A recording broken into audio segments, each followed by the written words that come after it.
da muchísimo placer, he leído el chat y encontrarme con muchos exalumnos, alumnos actuales, muchos colegas, docentes de todo el país y también colegas con quienes estamos trabajando en países vecinos que están atravesando problemáticas similares a las nuestras en cuanto al tipo de contextos educativos, así que me da muchísimo placer estar aquí con ustedes. Y como bien decía Gabriel, es una buena manera de estar con muchos de ustedes que de otra manera en la presencialidad casi hubiera sido imposible. Así que yo voy a compartir una pantalla donde pensé algunas ideas vinculadas a esta invitación a pensar nuevos escenarios para enseñar. Y la verdad es que lo que voy a proponerles y compartir es una invitación a seguir pensando. No es una propuesta con soluciones, sino es una invitación a compartir casi les diría a modo de ejercicio, ¿no? Poder pensar en nuevos escenarios para enseñar. Y entonces organicé la presentación alrededor de 3 ideas. La primera idea que tiene que ver con qué soltar, ¿no? Nosotros venimos transitando, hemos transitado ya unos cuantos meses y para poder pensar en el 2021 no hay manera, de pensar en el futuro si no miramos y revisamos primero lo transcurrido, si no revisamos qué queremos mantener, qué queremos innovar, qué queremos dejar de hacer, y eso tiene que ver con nuestra participación en esa escuela, y digo escuela como institución, cualquiera sea el nivel a la cual queremos volver. Nosotros, por supuesto, que vamos a recibir orientaciones de los ministerios, del Ministerio de Educación Nacional, de las jurisdicciones, pero me parece que tenemos por un lado una responsabilidad y por otro lado un desafío como docentes, que es poder también pensar a qué escuela queremos volver, no solamente a cuál es la que debemos volver. Y en ese sentido, pensar primero, y por eso esta invitación casi a que ustedes puedan hacer también en sus instituciones este ejercicio, donde la primera pregunta es ¿qué queremos soltar? ¿Qué de las prácticas anteriores a la escuela que conocíamos hasta marzo, quisiéramos soltar? Un poco reconociendo lo que nos ha sucedido este año, otro poco entendiendo que tenemos una oportunidad interesante para mejorar esa escuela que claramente hemos reconocido, y no solamente nosotros, sino la sociedad, como ese espacio querido, requerido, en el cual suceden cosas en la presencialidad que no se pueden reemplazar por la virtualidad. Entonces, pensé en algunas ideas de soltar y por supuesto esto no es exhaustivo, por eso casi les diría, es una invitación, yo les comparto algunas ideas de soltar y obviamente con toda la intención de ir sumando, ¿no?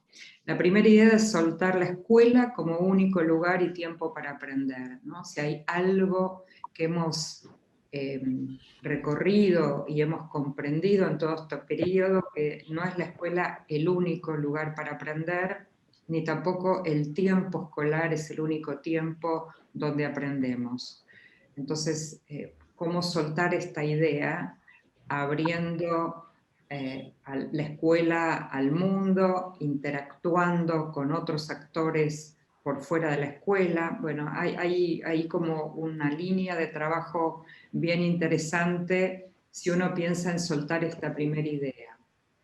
Una segunda, el maestro como único camino para aprender, ¿no? Creo que no solamente por las nuevas tecnologías que hemos aprendido, que podemos aprender de otros, ¿no? Esta idea que circula de la inteligencia compartida, de los grupos de prácticas, de los entornos de aprendizaje compartidos, pero esta idea hoy de cuánto aprendemos de otros y no solo del maestro, sin quitarle ninguna importancia, o sea, nada que diga no es relevante el maestro, todo lo contrario, pero no es el único a través del cual nosotros aprendemos. Los contenidos desconectados del contexto, soltemos esos listados de contenidos solo enseñados porque están adentro de un diseño curricular sin ninguna conexión con el contexto que nos rodea. Soltemos esos contenidos, y eso no significa dejar de enseñar, dejar de organizar propuestas para seguir aprendiendo, pero no queremos más contenidos que no tengan contexto, que no tengan anclaje en el mundo en el que vivimos, en el contexto de nuestros estudiantes. Soltemos la calificación como único camino de certificación, y no estoy diciendo no a la calificación, y por supuesto es un tema que podríamos discutir profundamente, no en el día de hoy, pero no es el único camino para certificar la nota, y creo que este camino que empezamos a recorrer a través de la evaluación formativa nos está mostrando prácticas muy valiosas que dan cuenta de los aprendizajes de los estudiantes y que la calidad de esas evidencias que podemos recoger nos pueden permitir mucho más fácilmente certificar que solamente a través de la calificación. Soltar las aulas de puertas cerradas, ¿no? Eso de que cierro la puerta y adentro hago lo que pensé, lo que diseñé, pero sin que nadie mire, sin que nadie comparta, sin que nadie participe. Entonces, soltemos esta idea de cerrar la puerta del aula. Soltemos la idea de cualquier tipo de exclusión, cualquier tipo, digamos, vinculado a la situación de las brechas que hemos identificado y que, como ya se ha conversado muchísimo, no son brechas que han aparecido con la pandemia, sino que se han puesto en evidencia. Tenemos brechas digitales, tenemos brechas en los modos de aprender de los distintos estudiantes, en los recursos, en las posibilidades de recibir ayuda de sus familias, en contextos de alta vulnerabilidad, en contextos de pobreza. Tenemos una cantidad de situaciones de exclusión que deberíamos poder soltar justamente para incluir. Soltar estas prácticas que tenemos tan instaladas, que les enseñamos a los estudiantes a responder, ¿no? Y no a preguntar, y entonces soltemos esa práctica de solo pedirles, formularles preguntas para que respondan. Soltemos la clase lineal, empieza con una explicación y sigue con un ejercicio de aplicación. Soltemos esa propuesta de clase, tenemos tantas alternativas, tenemos tantos modos distintos de pensar las clases, podemos soltar esa clase lineal. Soltemos dar tareas sueltas, desconectadas. Como ustedes verán, cuando empecé a trabajar con esta presentación, confieso que tenía, en lugar de 9, tenía 18 cuadraditos de soltar, y me parecía un exceso de compartir en una presentación, considerando también el tiempo disponible. Entonces elegí 9, como ustedes verán, podemos sumar, podemos cambiarnos, podemos tener obviamente desacuerdos y acuerdos sobre qué soltar, pero me parece que es un ejercicio que vale la pena tomar tiempo adentro de las instituciones y hacerlo. La segunda era qué mantener de lo que conocemos de la escuela antes de la pandemia, y también de lo que hemos aprendido y seguimos aprendiendo en este periodo. Y otra vez una lista que era muy larga, elijo compartir algunas con esta invitación abierta, ¿no? Primero mantener los vínculos, los lazos, las interacciones y las conversaciones, y eso hemos hecho muchísimo esfuerzo para mantenerlo en la virtualidad, pero sabemos que no hay nada mejor que hacer esto en la presencialidad.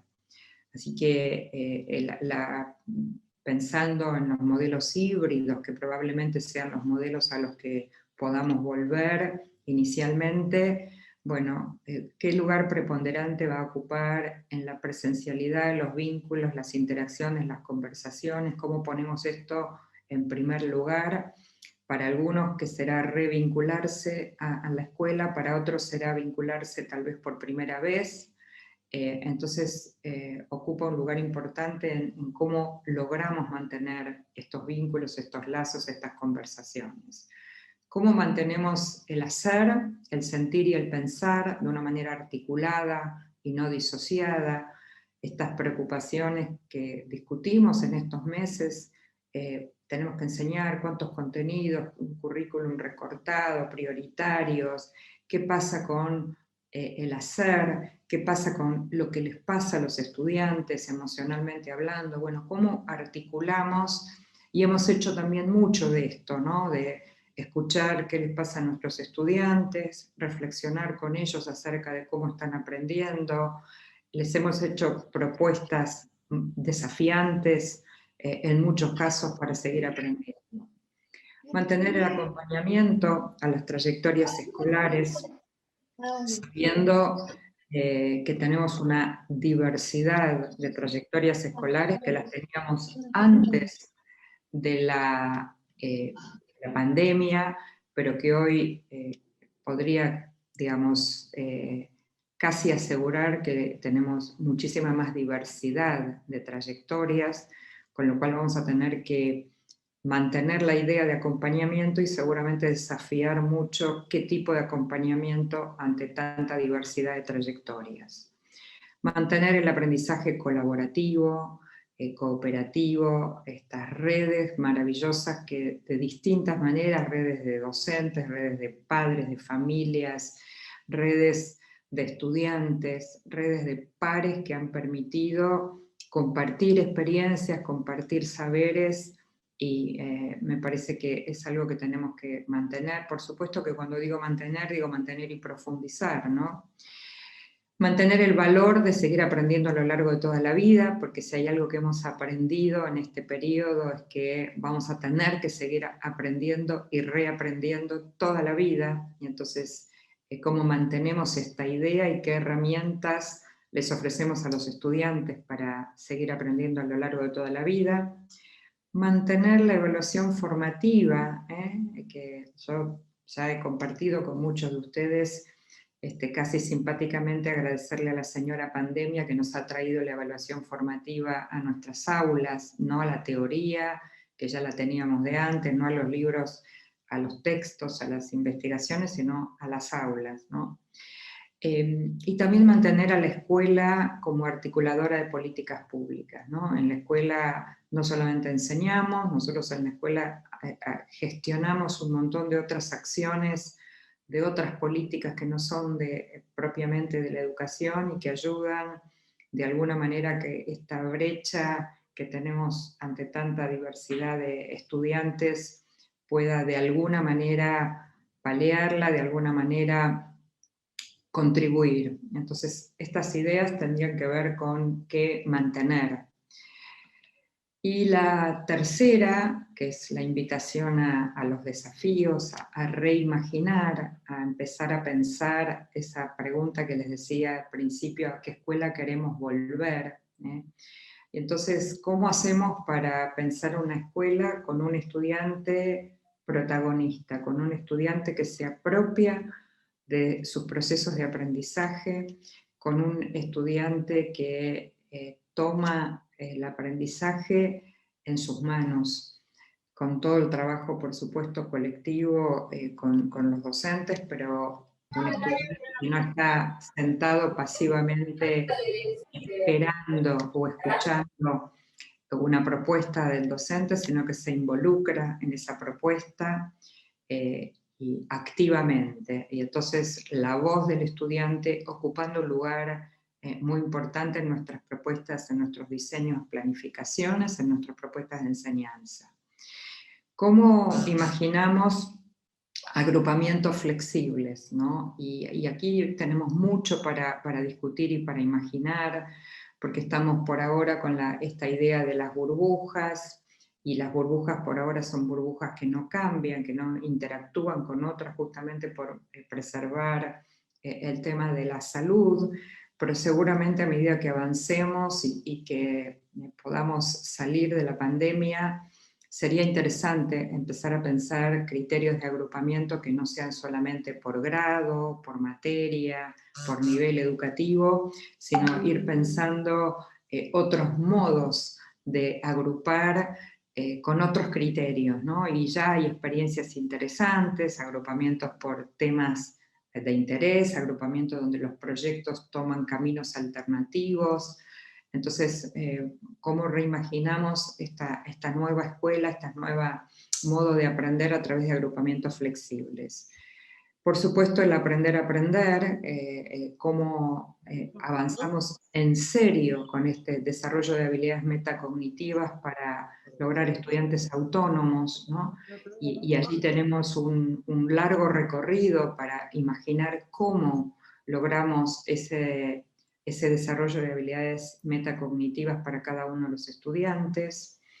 ¿Cómo imaginamos desafíos de la enseñanza, un poco recurriendo a qué soltar, que es esa idea de la clase lineal, y pensamos en desafíos a través de proyectos, de problemas, de casos, de preguntas potentes, de obras polifónicas donde participan muchas áreas, muchas materias, muchos docentes, en una mirada multidisciplinar o interdisciplinar, imaginando otros modos de enseñar, cómo le ofrecemos opciones a nuestros estudiantes, ¿no? Venimos trabajando hace bastante con la idea de salir de la misma tarea para todos los estudiantes, la misma propuesta de enseñanza para todos, la misma propuesta de evaluación para todos.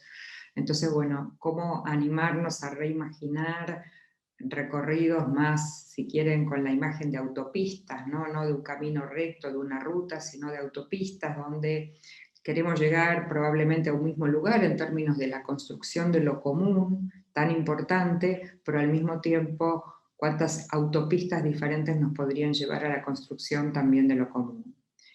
Cómo articulamos con el afuera, y el afuera no solamente real, concreto, sino el afuera virtual, con todo lo que hemos aprendido del trabajo con las redes, cómo nos contactamos con un estudiante que investiga algo en un colegio secundario en otro país remoto, cómo hablamos con un investigador, cómo entrevistamos a un experto en cambio climático, bueno, cómo tejemos alianzas con otros. ¿Cómo nos preparamos para enseñar en escenarios cambiantes y alternativos, ¿no? A veces probablemente sea todo presencial, pero a veces va a ser híbrido, y a veces tal vez tengamos que volver a una suerte de aislamiento. O sea, no sabemos, no tenemos certezas para eso. Entonces, ¿cómo podemos prepararnos flexiblemente con estos escenarios cambiantes y alternativos? Y por supuesto también cómo reimaginamos el uso de diversidad de espacios. Y no me refiero solo al espacio escolar, ahora empezamos a discutir el espacio de las plazas, ¿no? Los espacios públicos, y uno dice, bueno, ¿cómo los usamos? ¿Cómo los usamos de la mejor manera posible? ¿Cómo ampliamos los espacios de la escuela con otros espacios que estén en el barrio, que nos permitan juntarnos de otra manera, y otra vez volver allí al concepto de agrupamientos flexibles, con criterios de flexibilidad? Mi intención con esta propuesta es abrir, nunca cerrar, nunca decir que esto es lo que hay que reimaginar, o esto es lo que hay que mantener, o esto es lo que hay que soltar, sino les comparto estos ejercicios que venimos haciendo con equipos de trabajo, compartiendo estas primeras ideas que por supuesto seguirán ampliándose, profundizándose, Y entonces, como bien dijo Gabriel al principio, queremos no solamente que sea una exposición, sino también que generemos algo de interacción. Entonces, yo dejo aquí mi ponencia inicialmente para dejar lugar a una pregunta interactiva donde vamos a compartir y conversar todos juntos y después darle lugar a la ponencia de Gabriel. Bueno, Rebeca, muchas gracias. La Al verdad que ha contrario. sido muy clara, hay muchos comentarios, valoraciones en Facebook, y ahora la idea es que, bueno, ustedes puedan responder esta pregunta, puede ser una o más opciones, están viendo también los resultados en pantalla, que, bueno, tiene que ver un poco con lo que hemos estado charlando, con lo que ha estado presentando Rebeca. ¿En qué aspecto la tecnología influyó más en el escenario educativo actual? Sí, sostener los vínculos educativos, repensar la práctica docente, acompañar las trayectorias escolares, desarrollar actividades de trabajo colaborativo, por ejemplo. Un poco nos interpela, nos propone pensar cómo hemos llevado adelante varios de los aspectos que hacen a la práctica educativa en esta adaptación disruptiva y repentina del pasaje de la presencialidad a la virtualidad.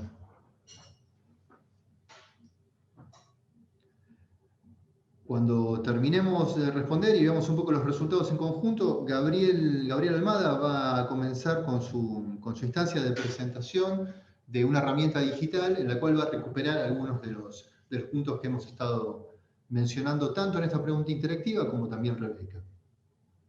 Somos muchísimos. Somos 471 personas de todo el país y de otros países de habla hispana. Así que continúan los resultados avanzando. Repensar la práctica docente se está posicionando como uno de los aspectos más importantes o interpeladores, ¿no? de toda esta situación y este proceso llevado adelante. Es interesante eso porque también implica, digamos, repensar implica de alguna manera poder tomar un pasito de distancia del día a día, de las urgencias, ¿no? Y en esta época del año es interesante también plantearse esa posibilidad, darse esa posibilidad de hacer el espacio y el tiempo. Y este ciclo de webinarios, este encuentro de hoy tiene que ver un poco con eso. Gabriel, ¿cómo ves esta cuestión? Bien. Bueno, ahí tenemos, ¿qué tal? Buenas tardes a todos y todas. Ahí tenemos un poco los resultados de la encuesta, ¿sí? Bueno, la práctica docente de alguna manera está liderando ahí la cantidad de lecciones, y bueno, creo que tiene que ver un poco con todo esto que planteó Rebeca en su ponencia en relación a nuestras prácticas y en relación a qué soltamos, qué mantenemos, ¿sí? Cómo reimaginamos de alguna manera la escuela, ¿sí?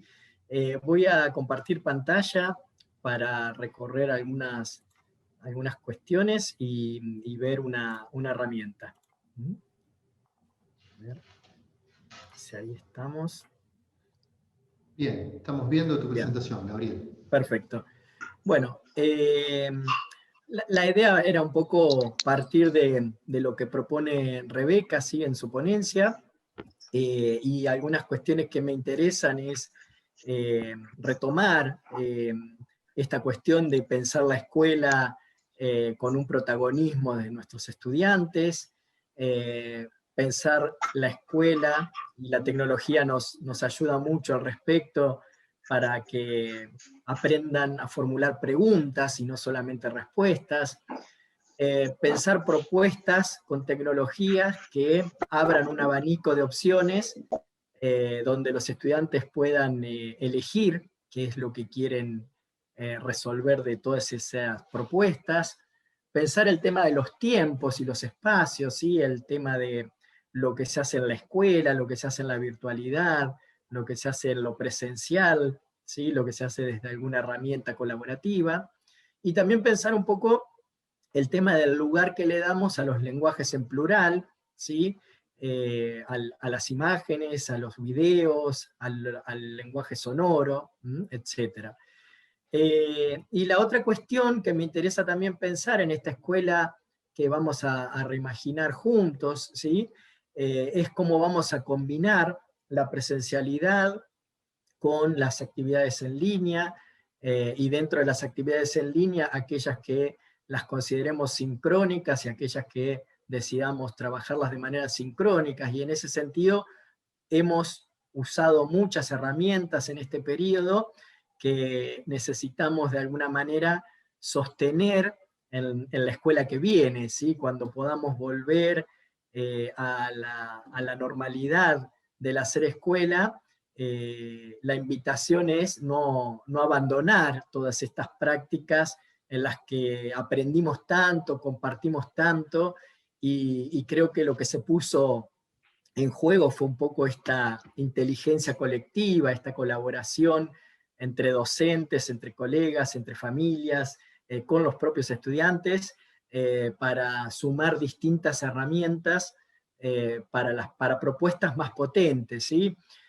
Las aulas virtuales, los espacios de comunicación como Zoom, como Google Meet, el WhatsApp, ¿sí?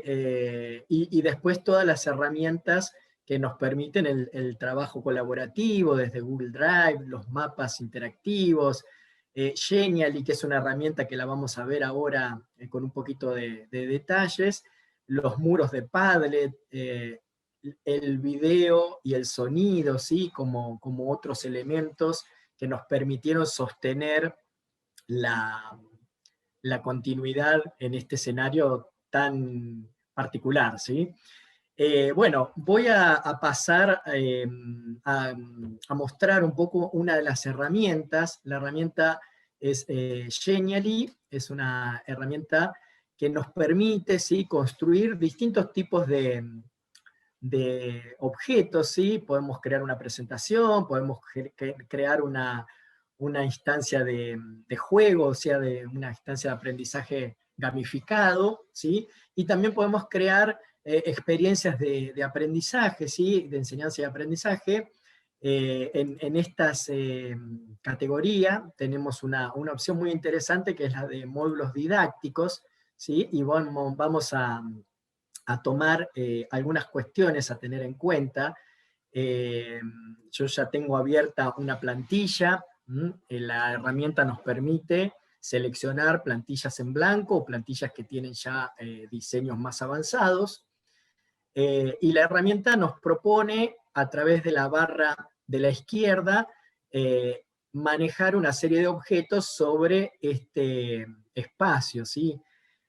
A mí me gusta pensar el Genially como un espacio de enseñanza y aprendizaje en el que de alguna manera aparezca todo esto que nos planteaba Rebeca en la primera parte, ¿sí? Que tenga una parte donde pueda haber una explicación, que tenga una parte donde pueda haber un ejemplo, que tenga una parte donde pueda haber un trabajo colaborativo, y que de alguna manera se pueda recorrer de distintas maneras, no todo de manera lineal, sino hipervinculado, donde cada estudiante tenga posibilidades de seguir el objeto paso a paso o de ramificarse por alguna de las opciones. Las plantillas nos proponen, como en una presentación, una serie de placas, ¿sí? Y en cada una de esas placas podemos colocar imágenes, videos, sonidos, y lo interesante es que todos los objetos que colocamos son interactivos, ¿sí? Yo puedo aquí, por ejemplo, si quiero colocar una imagen, puedo ir a la pestaña de imágenes y buscar una imagen dentro de la librería que trae la aplicación, por ejemplo esta, ¿sí? Correrla de lugar, agrandarla, achicarla. También puedo buscar por internet y copiar el link de una imagen, y también podemos arrastrar una imagen que tenemos en nuestro equipo y subirlo a la nube para que esté disponible aquí en este espacio. La otra cuestión a tener en cuenta es que todas las plantillas tienen una serie de diapositivas que nosotros podemos mantener o que podemos eliminar, ¿sí? Por ejemplo, si este segundo herramienta de índice no lo quiero utilizar, siempre tenemos una opción que nos permite borrar esa diapositiva. Todos los objetos son editables, y acá lo interesante es, me parece a mí, y esto es una sugerencia, es tratar de que el elemento organice, ¿sí?, el recorrido, y que permita también diversificarlo. Me parece que es un espacio interesante para, de alguna manera, tomar una cuestión, un tema, ¿sí?, didáctico, y integrar en este espacio todas las actividades que vamos a llevar adelante en relación al recorrido. Voy a avanzar a una placa, ¿sí? En esta placa, por ejemplo, yo coloqué un mapa, ¿sí? Y coloqué un objeto, ¿sí? Todos están tomados de aquí de los recursos. Cualquier objeto que colocamos, sea texto, sea imagen, sea una animación, etc., pueden tener dos cosas interesantes. Una es el icono de la interactividad y otro es el icono de la animación. La animación nos va a permitir que este objeto pueda animarse al mostrarse la página, al salir de esa diapositiva, de manera continua, como está pasando con esta carpetita, o cuando yo acerco el mouse. Por ejemplo, yo podría decirle que cuando acerco el mouse al mapa, el mapa se oculte, tenga una sombra, se mueva, etc. Bueno, la otra cuestión interesante es la de la interactividad. En la interactividad, nosotros podemos aplicarle a ese objeto una etiqueta, un breve texto que va a aparecer encima de la imagen. También puede ser un texto más grande, en ese caso vamos a elegir ventana, entonces vamos a poder escribir unos párrafos, o también nos podemos mover como un hipervínculo a otra diapositiva, ¿sí?, del objeto que estamos creando. Y por último tenemos la posibilidad de enlazar un objeto externo.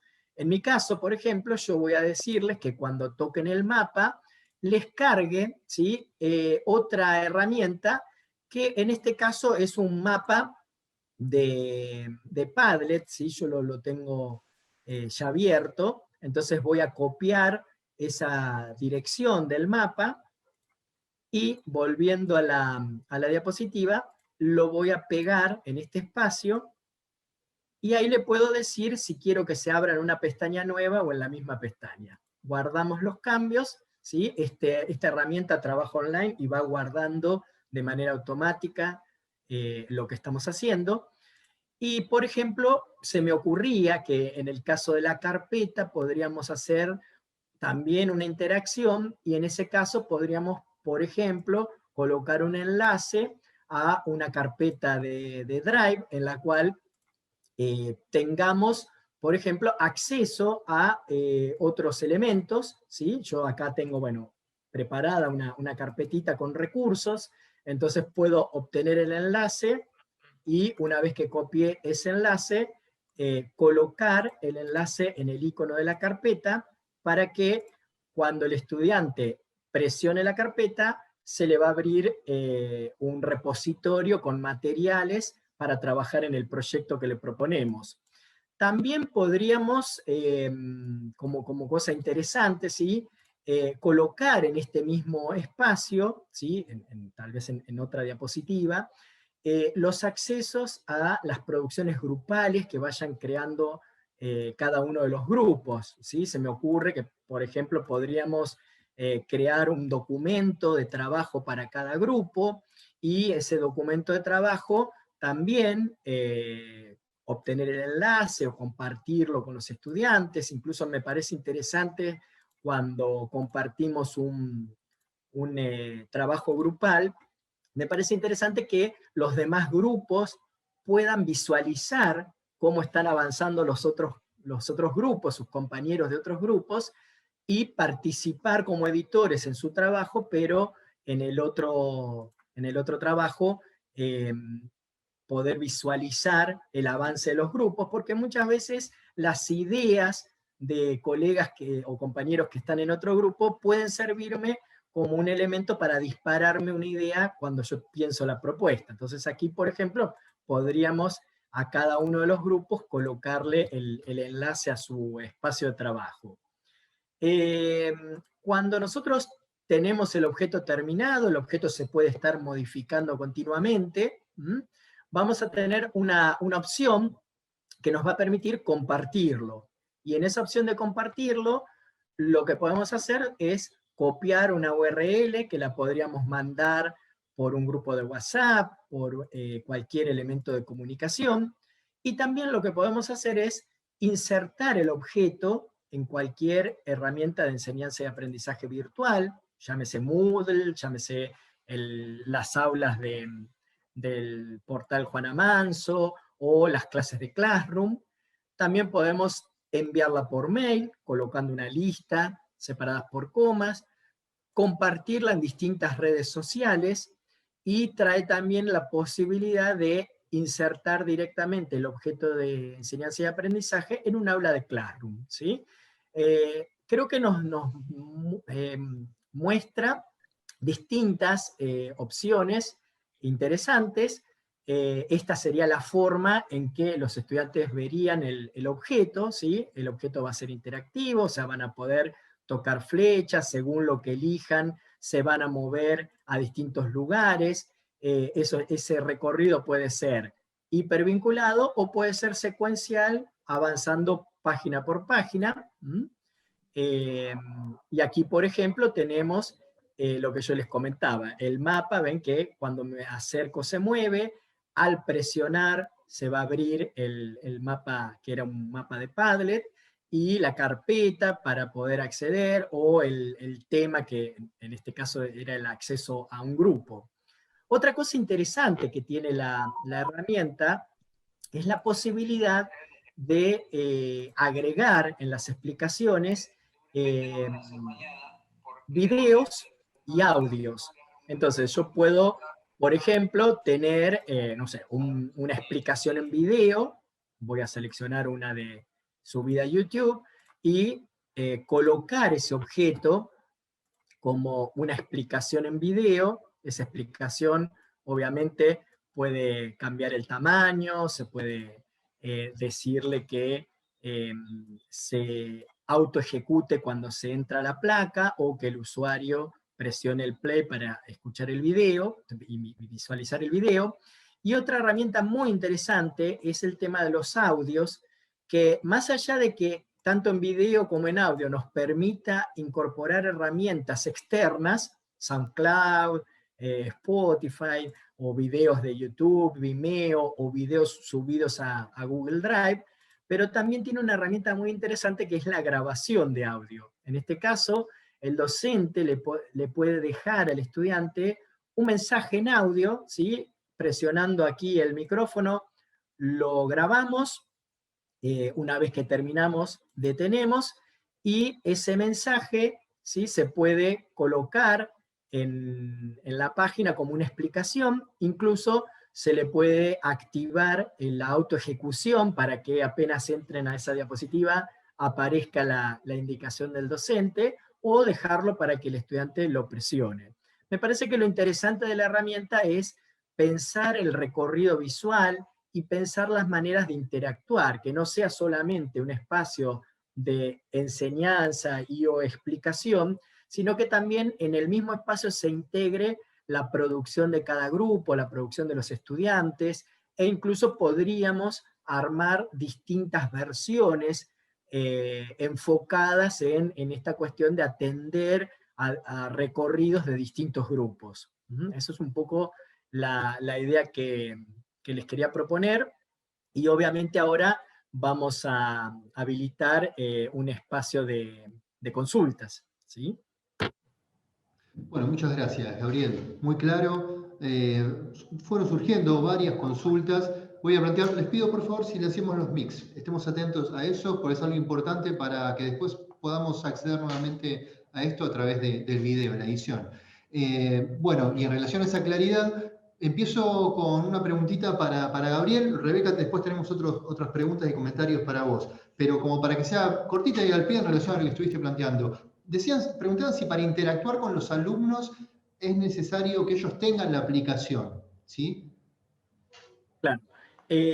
La aplicación, como yo les mostraba, genera un link, ¿sí? Ese link se puede enviar por el medio de comunicación que cada docente está implementando en este momento, y también se puede insertar con un código de inserción dentro de un aula de Moodle, de cualquier entorno de enseñanza y aprendizaje virtual, o publicar directamente en una clase de Classroom que al cliquear el estudiante lo va a abrir, ¿sí?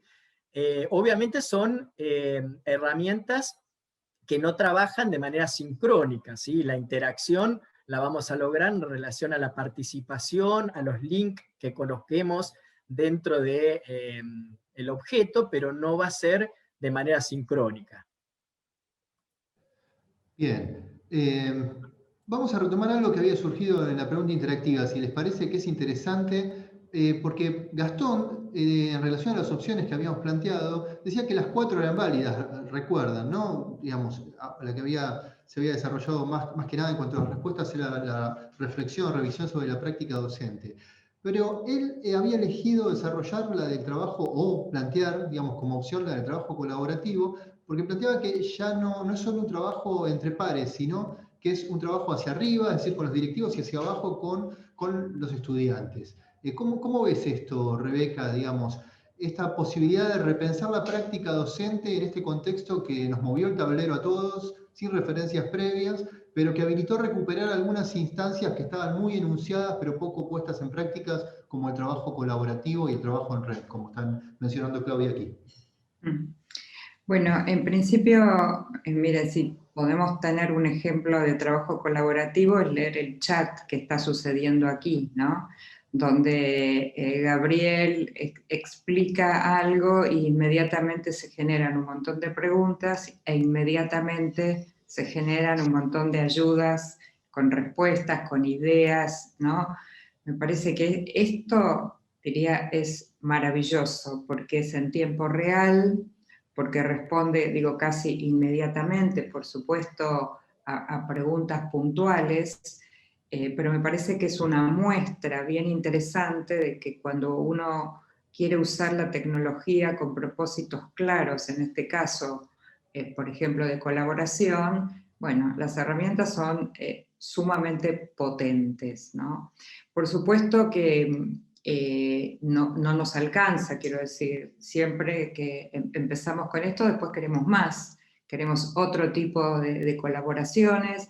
A mí me encantaría, por ejemplo, frente a las 4 opciones, bueno, discutir la elección de la opción, en este caso, que más porcentaje tuvo, ¿no? Bueno, y entonces pensar si reflexionar sobre la práctica fue más provocado por la pandemia, ¿no? Digo, si la tecnología favoreció o no, y en todo caso, qué tipo de reflexiones, porque también reflexionar es una palabra amplísima, y entonces de qué tipo de reflexión, con qué niveles de profundidad, con quién estamos reflexionando, solo entre nosotros y los estudiantes, con las familias, digo, me parece que se abren muchísimas posibilidades para que esto no sea simplemente algo superficial, un intercambio superficial, ¿no? Me parece que vuelvo como a esa vieja idea que tenemos de que la tecnología nos ayuda si hay un buen proyecto de base, ¿no? Si no hay un buen proyecto de base, la tecnología,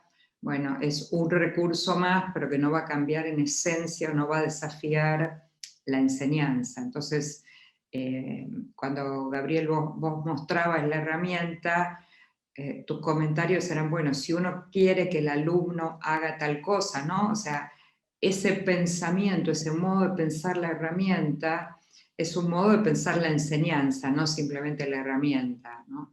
Así que en principio diría, como muestra, alcanza el botón del chat aquí, ¿no? Para el trabajo colaborativo.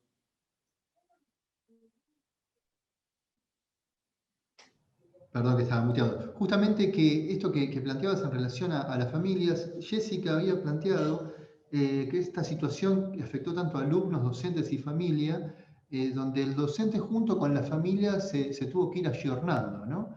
Y en ese sentido también esto te involucra, Gabriel, porque digamos, se ha tenido que ayornar en el uso, o por lo menos en comprender cómo funcionan determinadas herramientas tecnológicas que implican una instancia de comunicación y desde allí la posibilidad de seguir aprendiendo y de este lado todos nosotros seguir enseñando, ¿no? ¿Cómo ven este tema cuando tal vez algunos docentes, algunos padres sienten que los chicos saben más que los adultos? Si eso es un mito o no, ¿sí? Si es algo que hay que trabajar en instancias de horizontalidad o no, si se hace más difícil en una instancia donde está esa comunicación mediada por una pantalla, si el docente tiene que articular con el padre en ese sentido. ¿Cómo ven esta cuestión? Bueno, yo creo que son muchas preguntas en una, ¿no? Es como un combo de 3 por 1, pero porque son temáticas... Como así brotan los problemas en este proceso, así ¿no? es, así es, así es. A mí me parece que se ha generado algo bien como fenómeno, ¿no? Interesante, que no es nuevo, no es la pandemia, lo que pasa es que la pandemia lo puso en evidencia, que los estudiantes en algunos temas saben más que los docentes, y no solamente en temas de tecnología, a pesar de que eso, digo, es muy visible. Y siempre fue, digamos, fue discursivo, ¿sí? Los chicos saben más fue discursivo. Me parece que lo que sucedió ahora es que además de discursivo, esto sucedió, lo podemos ver, tenemos evidencias, ¿no? De situaciones, diría, algunas hasta de muchísima ternura, donde estudiantes de escuela primaria ayudando a una maestra que recién podía, digo, amigarse o aprender algo de tecnología, guiada por sus propios alumnos para aprender el Zoom o para conectarse. Entonces, me parece que ahí se nos abre un mundo interesante vinculado también a cómo pensar distinto. Un poco yo les decía antes el tema de los criterios de agrupamiento, ¿no? Entonces uno diría, no es el que está en segundo grado y solamente hay que enseñarle junto con todos los de segundo grado. Hay que ver qué saben los de segundo grado, de cuántas cosas distintas, y no solamente vinculado a enseñarnos a los adultos, sino a enseñarse entre pares, ¿no? Que es otra práctica, me parece que poco explotada, digo, justamente en estos momentos de tanta tecnología, donde, bueno, cómo empoderamos a esos estudiantes para enseñarle a un par, para enseñarle en serio. Y hemos visto ejemplos por ahí más con los adolescentes, grabando tutoriales, explicando algo para enseñárselo a otro, ¿no? Me parece que esto abrió un poco otra vez la discusión, qué significa enseñar entre pares, qué significa la enseñanza colaborativa, y también con la familia. Me parece que esta pandemia volvió a poner en discusión el tema de la alianza entre la escuela y las familias, tema que estaba, diría, entre abandonado, frenado, corrido, ¿no? Los padres llegan hasta acá, más de acá no pueden entrar. Me parece que se abrió un espacio para volver a repensar cómo son esas alianzas, qué tipo de alianzas se tejen, y cambiar un poco de que solo sabe el docente o solo sabe el adulto. Pero por supuesto esto implica revisar, porque de qué saberes estamos hablando, qué sabe quién, sobre qué hacemos con ese saber, qué hago, te lo cuento, o ese saber que tiene el otro se transforma en una situación de aprendizaje, que no es lo mismo que te cuento lo que yo sé. Bueno, para mí otra vez aparece, digamos, la discusión, y digo, me alegro que en el porcentaje más alto haya salido a repensar la enseñanza, porque nos pone otra vez en esa situación de, nosotros siempre los docentes estamos pensando, ¿no? en cómo estamos trabajando, cómo estamos enseñando, pero me parece que esto nos llevó a revisar inclusive eso de lo cual estábamos seguros que estaba bien y que lo estábamos digo, manejando de buena manera, ¿no? Me parece que nos desafió, y además nos desafió en una velocidad de tiempo, porque reflexionamos y resolvimos que tenemos que cambiar algo para hoy, pero ya mañana probablemente esto no nos sirva, porque ya pasó, están en otra situación. Al inicio el Zoom era maravilloso, descubrirlo, después pasó a que nadie quiere encender la cámara, ahora pedimos por favor que se conecten, cuando en marzo les decíamos no tanta pantalla, ¿no? Digo, esto también adquirió una dinámica que me parece que la manera que tenemos de abordar esta dinámica es tener tiempo para pensar, y para pensar en conjunto con otros, ¿no? Y con otros digo, con estudiantes, con familias, con colegas. Bueno, me parece que ahí abrimos varios problemas al mismo tiempo. Así es. Bueno, cuántas cosas que quedan dando vueltas, ¿no? Cuántas cuestiones también como para ir apuntando en pendiente, como para que cuando termine el año también darse el espacio para, después de descansar, darse el espacio para pensarlo en relación al próximo contexto con las certidumbres que podamos ir viendo, ¿no? En cuanto a estas combinaciones de lo virtual y lo presencial, y cómo se va también la propia práctica docente, digamos, como clarificando y oscureciendo en muchos aspectos, ¿no? Del trabajo diario en relación al uso de las tecnologías, a los vínculos, a la comunicación. Muchas gracias por haber estado con nosotros, Rebeca. Gabriel, muchísimas gracias también por estar nuevamente. Muchas gracias a todos ustedes. Quiero recordar que esto es Educar en Red, hacia una metodología híbrida, un proyecto que llevamos adelante desde Fundación Luminis, que también nos apoya Facebook para que esto sea posible, que vamos a hacer una serie de videos con estos webinarios y van a estar en el sitio de Luminis y en la plataforma Educar, gracias al apoyo del Ministerio de Educación de la Nación. Y bueno, muchas gracias por estar desde todos los lugares que están. Cada uno de esas ventanitas que uno ve aquí es un lugar y es un mundo, ¿sí? Y atrás de cada uno de ustedes hay un montón de alumnos también que esto seguramente de forma implícita o explícita lo van a terminar valorando. Muchas gracias. Los esperamos la próxima, ¿sí? Un aplauso virtual, ahí que veo un emoji. Vamos a usar todos los recursos para comunicar, ¿sí? Ahí va. Bueno, muchas gracias. Bien, nos vemos entonces. Un 3, 2, 1 y doy cierre al aula, ¿sí? 3, 2, 1. Adiós.